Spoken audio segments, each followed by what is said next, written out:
I listened to Marilyn die.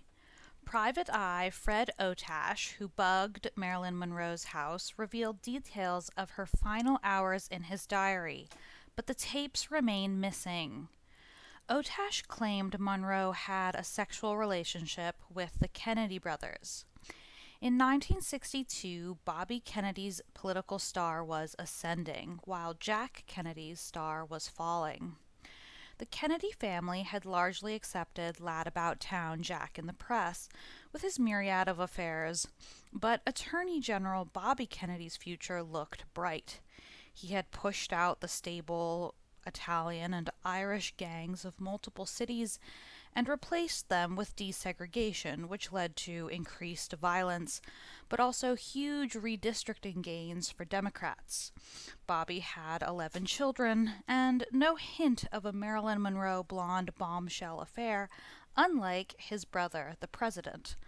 So for Marilyn Monroe to tell everybody, doormen, staff, friends, that she was going to flip the Kennedy house of cards in the summer of 1962 was especially alarming. Files shedding new light on Marilyn Monroe's last night alive and her relationships with President Kennedy and his younger brother Bobby emerged 51 years after her death. Documents belonging to the late Fred Otash, one of Hollywood's most notorious private detectives, were uncovered by his daughter Colleen after being found in a suburban storage unit. According to Otash, who died in 1992, Monroe had a sexual relationship with both Jack and Bobby and complained about being passed around like a piece of meat. Otash installed bugging devices in her Los Angeles home, but he had long been derided by Kennedy admirers for his claims to have listened to a tape of Monroe and JFK in bed together. But the notes published by the Hollywood Reporter magazine in 2013 contained a detailed account of his bugging activities and what he heard. Shortly before his death, he told an interviewer, "They were having a sexual relationship, but I don't want to get into the moans and groans." This is in addition to the Marilyn Monroe sex tape, supposedly made that year at Lake Tahoe. In his notes, Otash claimed, "I listened to Marilyn Monroe die." He recorded that on August 5, 1962, she had a violent argument with the Kennedys. The notes read, "She was really screaming, and they were trying to quiet her down. She's in the bedroom, and Bobby gets the pillow, and he muffles her on the bed to keep the neighbors from hearing. She finally quieted down, and then he was looking to get out of there." But was it really the bedroom?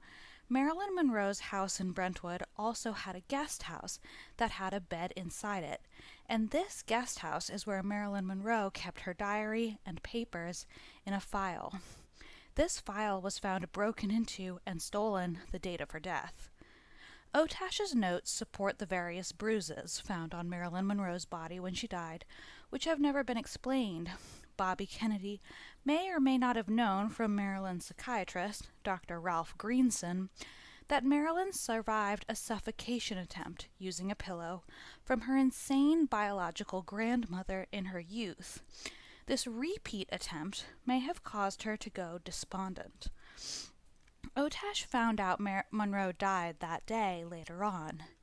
In 1962, the detective was the most famous private eye in Hollywood, and the first choice for any celebrity with a potential problem.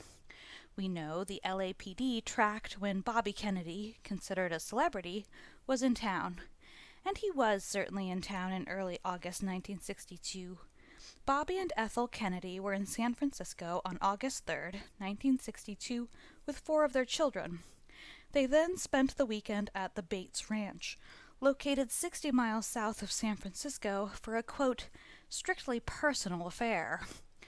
John Bates, owner of Bates Ranch, was friends with President Kennedy. While Bates insisted Bobby spent the whole weekend at the ranch, witnesses placed Bobby at the Beverly Hilton Hotel the day of August 5, 1962, Marilyn Monroe's death date. Such a distance would have been too far from Bates Ranch, and so the helicopter heard by Monroe's neighbors in the early morning hours of August 5th might have been Kennedy's. These records were kept by LA detective Thad Brown in his garage. Otash, a former Los Angeles detective, had set up his own bureau in Hollywood where he specialized in fact-checking for a celebrity gossip magazine called Confidential. Among the stars he bugged was Rock Hudson, at the request of his family, whose wife apparently confronted him about his homosexuality decades before the public knew he was gay, and told him to grow out of it.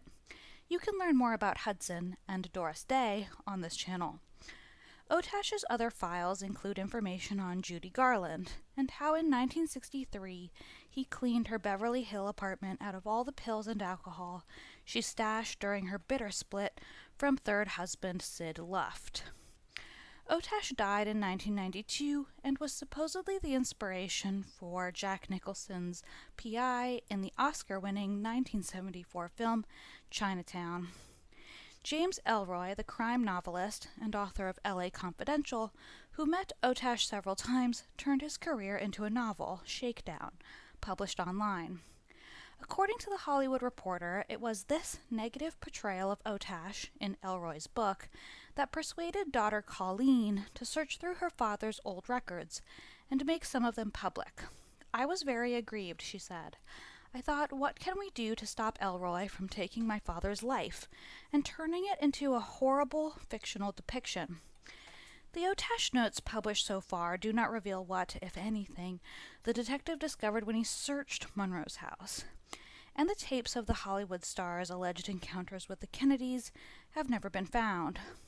Supposedly, these bugs were installed when Monroe's wooden security fence was built outside her home, just one day before her death. A red filing cabinet that contained Otash's most sensitive material was removed from his apartment by his lawyer after he collapsed from an apparent heart attack in the early 90s. Its contents were never seen again.